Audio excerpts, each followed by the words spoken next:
Dyson try ചെയ്തു guys. എങ്ങനെയെന്നൊക്കെ അറിയണ്ടേ? നമ്മുടെ കോട്ടയം നാഗമ്പടം മൈതാനത്ത് നടന്ന ഫ്ലവർ ഷോയ്ക്ക് പോയിട്ടുണ്ടായിരുന്നേ. ഈ സൺഫ്ലവറിന്റെ ഏരിയ ആണ് എനിക്ക് ഏറ്റവും ഇഷ്ടപ്പെട്ടത്. ശരിക്കും സൂര്യകാന്തി പാടത്ത് ചെന്ന പോലെ എന്തൊരു രസമായിരുന്നു.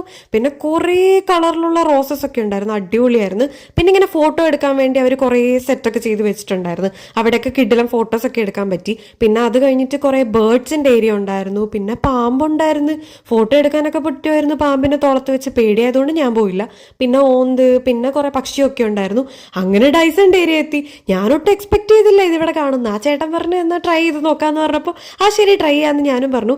ഇതുവരെ ഇതിനെക്കുറിച്ച് വിചാരിച്ച പോലെയൊന്നുമല്ല, ട്രൈ ചെയ്യുമ്പോഴാണ് ഇതിൻ്റെ ഒരു വെർത്ത് നമുക്ക് ശരിക്കും മനസ്സിലാവുന്നത്. പിന്നെ ഈ ക്യാമറ പോലത്തെ സാധനം ഭയങ്കര ക്യൂട്ടായിരുന്നു. അതിലൂടെ നോക്കി ഒരു ക്യൂട്ട് ഇമേജ് കാണാം. പിന്നെ നമ്മൾ വി ആറിൻ്റെ ഏരിയയിൽ പോയപ്പോൾ എൻ്റെ അനിയത്തി വി ആർ ട്രൈ ചെയ്തിട്ടുണ്ടായിരുന്നു. നല്ല എക്സ്പീരിയൻസ് ആണെന്നൊക്കെ അവൾ പറഞ്ഞത്. പിന്നെ പേടിയൊക്കെ വരുന്നതുകൊണ്ടായിരിക്കും എക്സ്പ്രഷൻ ഒക്കെ കണ്ടു. പിന്നെ കുറെ വെറൈറ്റി സ്നാക്സും കൊച്ചുപിള്ളേരുടെ ഗെയിംസും ഉണ്ടായിരുന്നു.